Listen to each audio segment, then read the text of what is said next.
अभी कुछ ही दिनों पहले की बात है। सरगोदा के इलाके भागटा वाला में यासीन नामी एक कबाड़िया रहता था। उसकी एक 18 साल की बेटी और 4 बेटे थे। यासीन सख्त गिर मिजाज का आदमी था, जिससे उसकी बीवी और बेटी की जिंदगी जहन्नुम बन चुकी थी। मैं हूं पारस मसरूर और आप देख रहे हैं कोई देखे न देखे, शब्बीर तो देखेगा।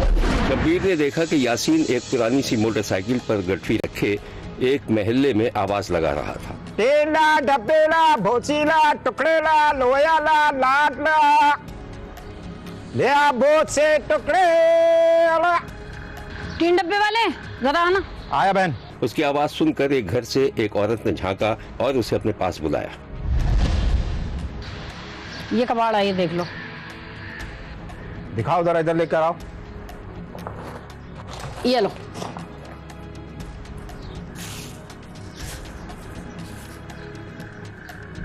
₹200 दूंगा बहन इसके। 200? ये तो बहुत कम है। इससे ज्यादा नहीं दे सकता मैं। अच्छा लाओ दो।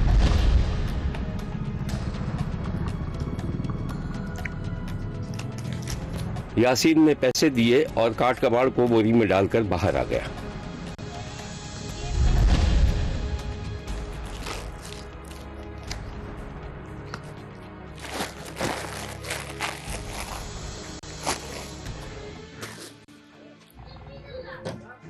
बहुत से टुकड़े डब्बेला भूसीला टुकड़ेला। यासीन रास्ते से गुजर रहा था कि उसे दूर से एक औरत दिखाई दी। वो उसे रुककर देखने लगा, फिर पहचान गया और उसके पास पहुंच गया।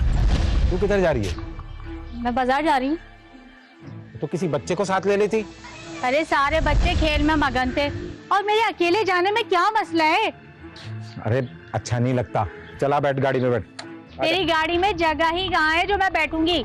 जा तू अपने काम धंधे पे, मैं जाती हूँ बाजार से सब्जी लेकर आती हूँ। वो नूर है ना घर पे? हाँ घर में ही है, कहाँ जाएगी वो? चलो। अच्छा बात सुन,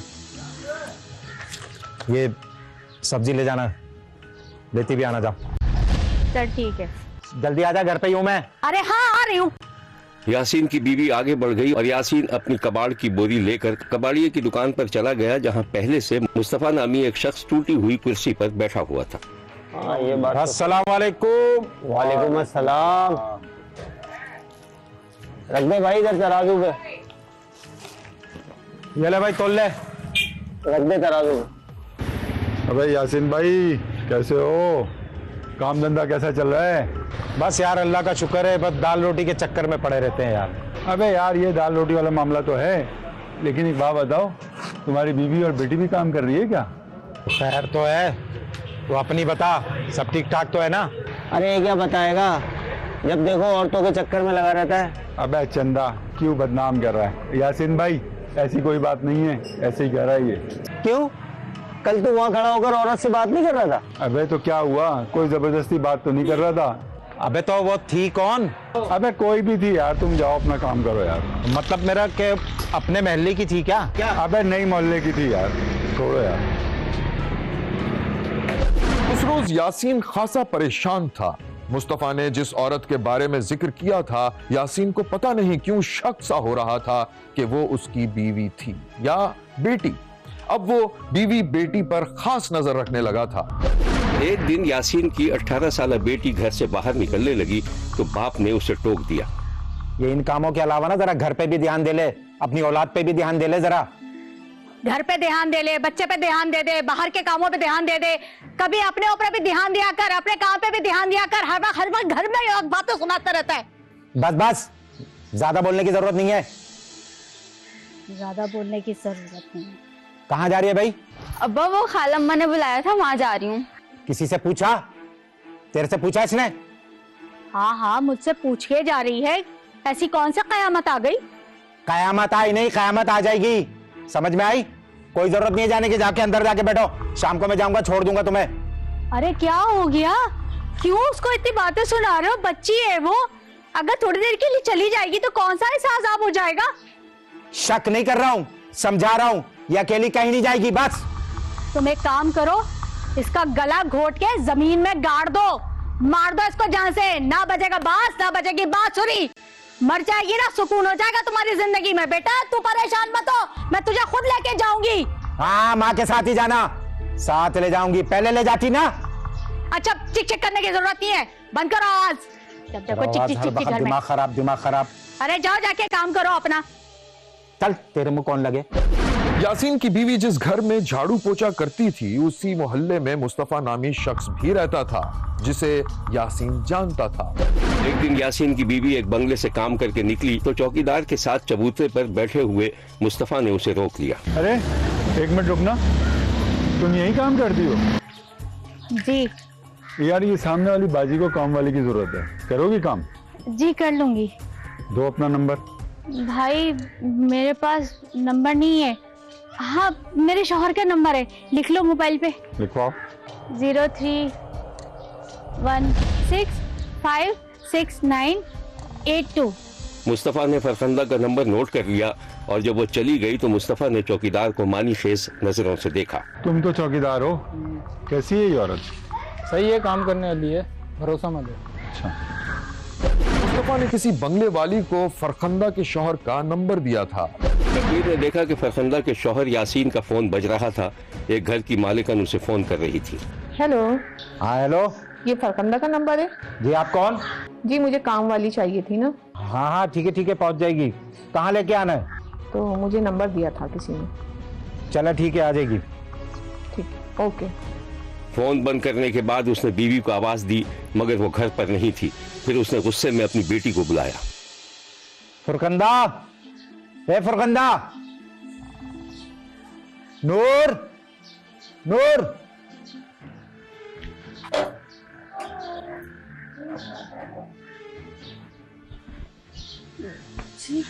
ये क्या चक्कर है तुम्हारी माँ हर किसी को नंबर बांट के फिर रही है? पता नहीं अब्बा, अम्मा तो चली गई। चली गई? अच्छा मैं काम पे जा रहा हूँ, वो आए तो कहना कि फोन आया था काम के लिए, चली जाए वहां पे। अच्छा सही है। सारा दिन बस यही करते रहो। बाप बेटी को घूरता हुआ बाहर चला गया और मालिकन का बताया हुआ पता ढूंढने लगा। रास्ते में उसे मुस्तफा टकरा गया। अबे यासीन, तू किधर घूम रहा है?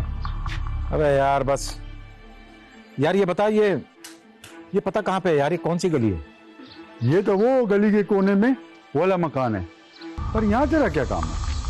अरे यार वो मेरे पास फोन आया था मेरी बीवी के लिए, काम के लिए। अच्छा, तो ये तेरी बीवी है? क्या मतलब? अबे यार तू जा, मैं तुझसे बाद में मिलता हूँ, मैं तुझे बाद में बताऊंगा। मुस्तफा चला गया और यासीन को ये सोचकर आग लग गई कि वो उसकी बीवी को कैसे जानता था। यासीन उल्टे पांव घर लौटा और जब घर में दाखिल हुआ तो उसके मुंह से झाग निकल रहे थे। आई तेरी माँ? आने वाली होंगी अब्बा, क्या हो गया, इतना गुस्सा क्यों कर रहे हैं? हाँ आने दे, अभी बताता हूँ मैं। तुम दोनों अम्मा बेटी हो जो तुम लोगों ने मोहल्ले में गंद मचा के रखी हुई है ना, सब बताता हूँ, अभी देख। इसी दौरान यासीन की बीवी थकी हारी हाथ में कुछ सामान लिए घर में दाखिल हुई तो यासीन बीवी पर बरस पड़ा। अरे हटो, अस्सलाम वालेकुम। वालेकुम सलाम। कहाँ थी? कहाँ थी क्या मतलब है? काम पे थी और कहाँ थी? हुआ क्या है? कौन था वो आदमी? किसका नंबर था? फोन? कौन सा अरे वो मैं घर से काम करके निकली ना, तो वो चौकीदार के साथ एक आदमी बैठा हुआ था, उसने बाजी के लिए नंबर लिया था। क्यों, क्या हुआ? कुछ नहीं हुआ, कल मेरे साथ चलना जहां जा रही है तू काम पे। मैं देखता हूँ कौन सा घर है, कौन सा बंगला है, कौन सी बाजी है। अच्छा ठीक है बेटा, ये खाना ना बाजी ने दिया था, कल दावत थी उनके यहाँ। जा जल्दी उठा, ये प्लेट लेके जा, प्याज देना बारीक काट के लेकर आना। क्या हो गया, तू इतना गुस्से में क्यों रहता है? हर वक्त गुस्सा गुस्सा, थकी मांदी आई हो घर के अंदर, तेरा तो मुंह ही बना रहता है हर वक्त। कुछ नहीं हुआ, पूरे मोहल्ले में थू थू हो रही है मेरी। सारा दिन थक के घर में आओ और फिर ये चिक चिक चिक चिक सुनो, बस चुप हो जाओ। चीखने की जरूरत नहीं है, आराम से बात कर ले। यासीन को अब रात दिन यही फिक्र थी कि कहीं मुस्तफा ने उसकी बीवी से दोस्ती न कर ली हो। अब अगर वो कहीं नजर आता तो मुस्तफा रास्ता ही बदल लेता। यासीन मोटरसाइकिल पर कबाड़ लेकर कबाड़ खाने की तरफ जा रहा था। दूर से उसने देखा कि मुस्तफा दुकान पर बैठा हुआ है तो उसने मोटरसाइकिल एक जगह मोड़ ली। अबे ये यासीन को क्या हो गया? यहाँ आते आते मुड़ गया। अबे यार इसको पता तो नहीं चल गया कि तूने इसकी बीवी को फंसा रखा है? अबे यार क्यों आग लगा रहा है, ऐसा कुछ भी नहीं है। छोड़ यार, मैं चलता हूँ। अबे भाई कहाँ जा रहा है? अभी उसकी छुट्टी नहीं हुई होगी। अबे यार चंदा, तू खाम में बदनाम कर रहा है मेरे को। मुस्तफा टहलता हुआ गली के नुक्कड़ तक पहुंचा तो यासीन को एक तरफ खड़ा पाया। अबे यासीन भाई, तुम्हें मैंने अभी तो देखा था, फिर कहाँ गायब हो गए थे? हाँ वो थोड़ा काम था, वो बैठा हुआ ना वो चंदा, इसकी वजह से। अबे तुम्हारी बीवी भी तो यहाँ काम करती है। हाँ यही काम करती है। तू जानता है मेरी बीवी को? अबे यार अचानक मिल गई थी, मुझे क्या बताओ तुम्हारी बीवी है। लेकिन एक बात बताऊं, मेहनती है वो, काम बहुत अच्छा करती है, और बाजी भी उसकी बड़ी तारीफ करती है। हाँ मुझे पता है। अच्छा मैं जरा उसको सामान दे दूं यार। यासीन मुस्तफा से आंखें चुराकर कबाड़ की दुकान पर पहुंच। यासीन ने अब मुस्तफा से अब सिर्फ इसलिए बेतकल्लुफी पैदा कर ली थी कि वो अपनी बीवी के ताल्लुकात का राज जान सके। यार मुस्तफा एक बात तो बता यार, ये लोग नशा क्यों करते हैं? तूने किया है कभी नशा? अबे यार दिल तो बहुत करता है जानी, पर पैसे नहीं है ना। अबे यार ये क्या बात कर दी तूने? अबे मैं तेरा दोस्त हूँ, मैं दूंगा तुझे पैसे। वैसे यार एक बात करनी थी तेरे से यार। क्या बोल? यार मेरी बीवी जो है ना वो मुझे बहुत परेशान कर रही है। बात बात पे लड़ना झगड़ना, हर वक्त चिक चिक, और अब तो वो छोड़ने तक की धमकी दे रही है।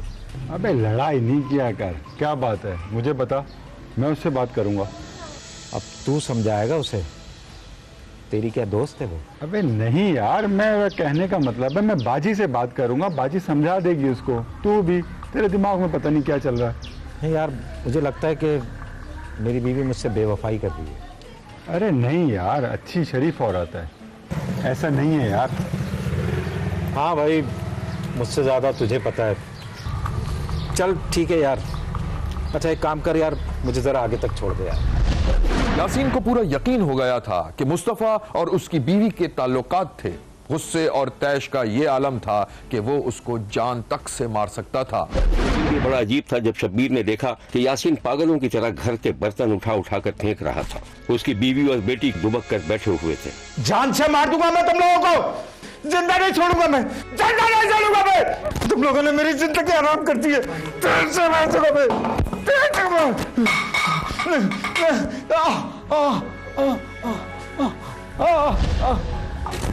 फिर शब्बीर ने देखा कि वो बेहोश होकर गिर पड़ा। उस रात शकी मिजाज शौहर ने कुल्हाड़ी के वार करके अपनी बीवी और बेटी को कत्ल कर दिया, और फिर चारों छोटे बेटों को भी ये सोचकर मार दिया कि उसकी औलाद भी नाजायज थी। बच्चों को कत्ल करने के बाद खुद को भी जख्मी कर लिया। ये है वो मनाजिर जब एक ही घर से 6 जनाजे उठाए गए थे।